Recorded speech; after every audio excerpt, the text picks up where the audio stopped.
Hello everyone, welcome back to my channel. So today I'm making a very simple breakfast recipe that is called Upma. So I didn't have a lot of vegetables in my fridge, so I just took like the basics that's available in like almost every kitchen. So you just need like some onions, you need some finely chopped ginger and garlic. Then you need some finely chopped green chilies. It's totally dependent on how much you like. Then I have finely chopped capsicum or bell peppers. So I have like finely chopped all these veggies. If you have more, like if you have carrots, if you have peas, you can add. I do have peas, I might add it. But again, it's carb. Onions are full of carbs. Semolina, like suji with which we are making upma, is full of carbs. So I'm trying to avoid peas because it's again gonna be carby substance. So anyway, let's begin cooking. So here I have my pan, which I have been heating for a while. And now I'm going to quickly add a good amount of saturated fat. I'm using olive oil for this recipe. You can use ghee. Ghee goes very well in upma. You can use butter, you can use coconut oil, you can use any oil, good amount of oil that you like. You can even use mustard oil. Mustard oil also tastes so good. So in addition to all the veggies that I showed you earlier, I'm also going to add peanuts. These are the raw peanuts. You can add less, more, depending on your choice. I like to add more protein to my carby dishes, so I'm adding protein. You can also add in your tadka zira, which is also called cumin seeds. I'm also going to add these beautiful cloves, like one or two maybe, for the fragrance and the sharpness. And of course I will be using urad dal, and urad dal tastes so good in tadka. Then I have this hing, which is the best hing ever. I have ordered exclusively for flavor and for the purity of it. It's very expensive, but I think it's a must-have product in your pantry if you like to cook Indian food. And then I have this small mustard seeds. So this is pretty much it. You can also add, for example, whole red chili, but I'm avoiding in this recipe. So let's begin cooking. Okay, so the oil is hot enough, so I'm adding the very first ingredient, that's the mustard seeds.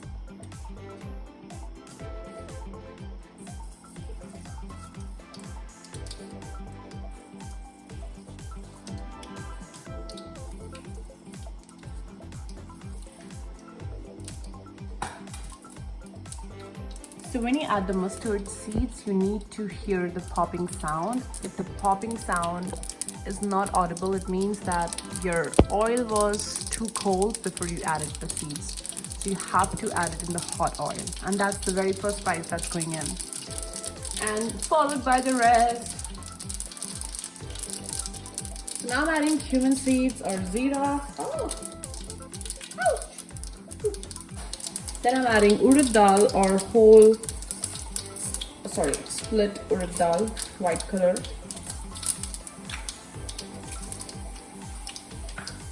And straight away I'm adding these peanuts.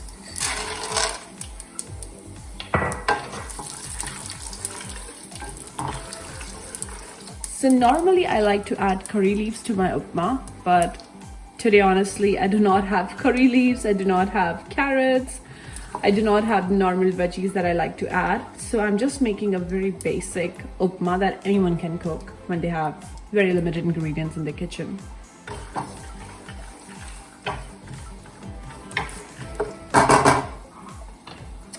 At this point, I'm going to quickly add this beautiful hing, like just a quarter teaspoon.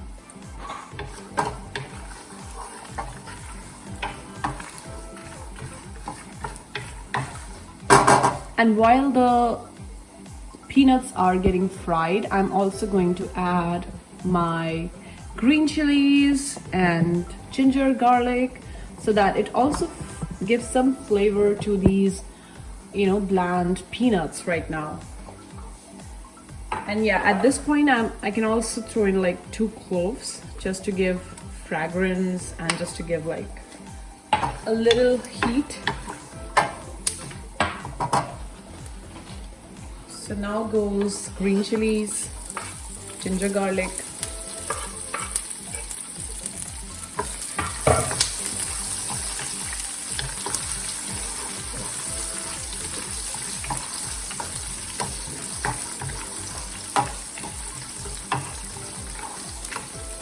you have to make sure the heat is such that peanuts are not burning. If they get burned, it will just spoil the whole dish.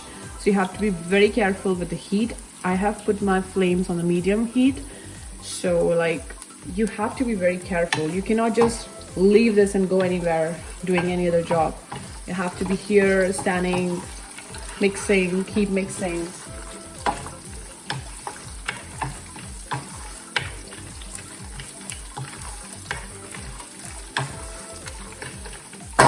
At this point, it's smelling so awesome.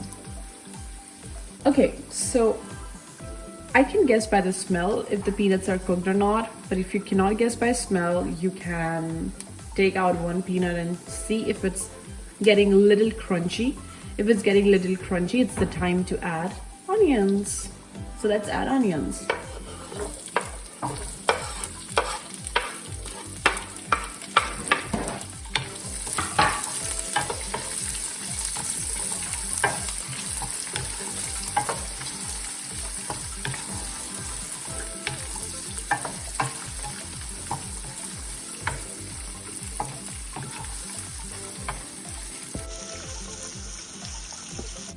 So at this point, onions are fairly cooked. I'm also going to add at this point capsicum.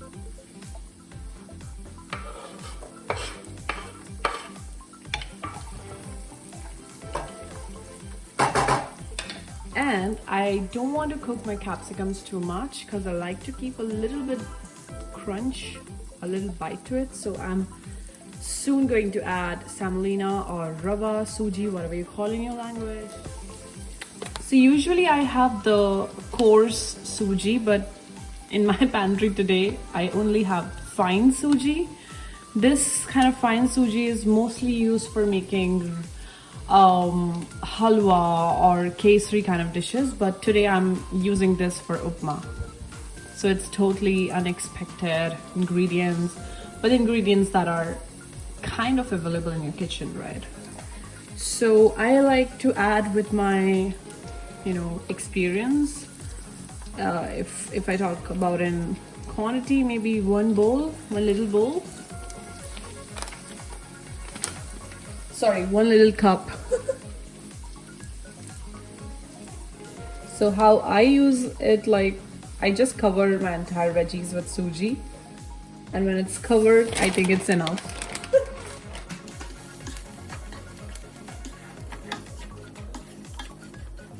At this point, I think I can add a little bit more.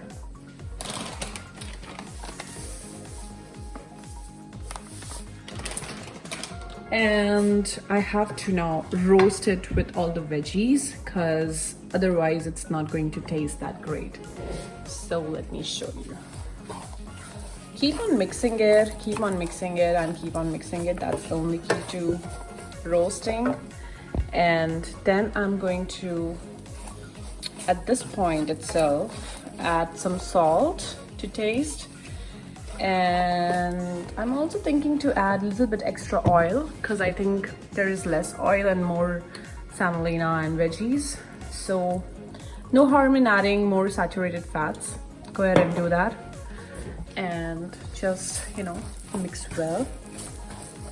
If you have more oil, it will be softer and it will be more delicious. If you have less oil or less fats, then it will be kind of sticky in your mouth, or it's not going to be that flattering because fats makes everything taste better. But you just have to make sure you're using the good fats. That's all. And you can use as much as you want or as you like. So yeah, so I'm going to continue mixing it like this, and then I'm going to show you how it looks. Meanwhile, I'll also add salt to it, so you do the same, okay? So meanwhile it's getting roasted, I'm quickly going to prepare my curd. So I'm using plain yogurt. You can use any kind of curd. The sour it is, the better it is. But I don't have curd, I only have yogurt, so I'm using yogurt. And I'm going to mix it with water and keep it aside because we have to mix it with this beautiful upma mixture at the end. Okay, so my yogurt water is ready. I kind of diluted it with the equal amount of water, and yeah, we're going to soon use it for our upma recipe. So our upma has been roasting for a while, and yeah, I think it's looking good. At this point, I'm quickly going to add yogurt, water, and then mix, and protect your hands. Yeah.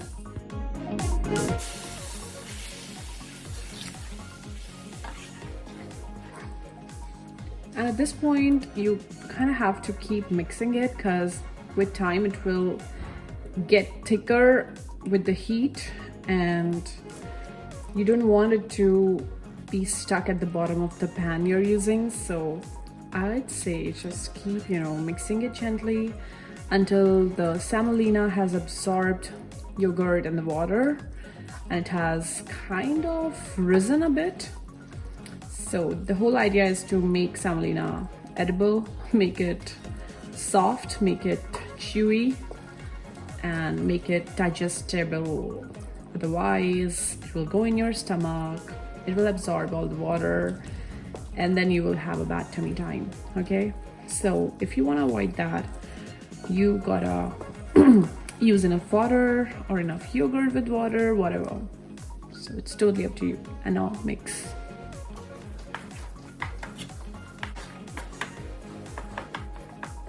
So my upma has been cooking for like 5 minutes now, and I'm going to give the final touches to the recipe.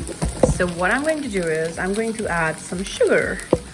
Yeah, because sugar would help it cook better and would help bring the flavors more beautifully in the dish. And just a little bit of sugar would do the magic. And mix. Then I'm going to add beautiful coriander leaves. Wow. So whenever you add herbs to your food, it just brings so much freshness, right? So add that. You can also add mint leaves. Again, I don't have mint leaves in my fridge today.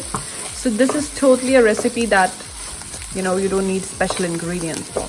You just need the basic ingredients that is 90% found in everyone's fridge.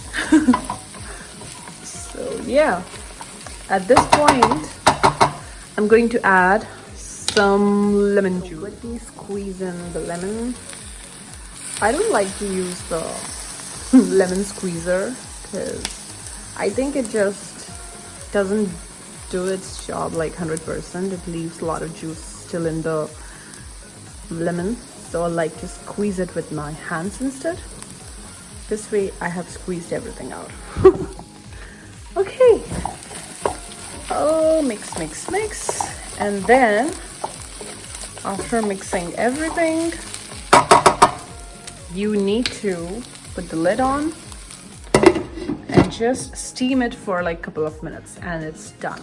So my upma has been cooking for like 2 to 3 minutes in steam.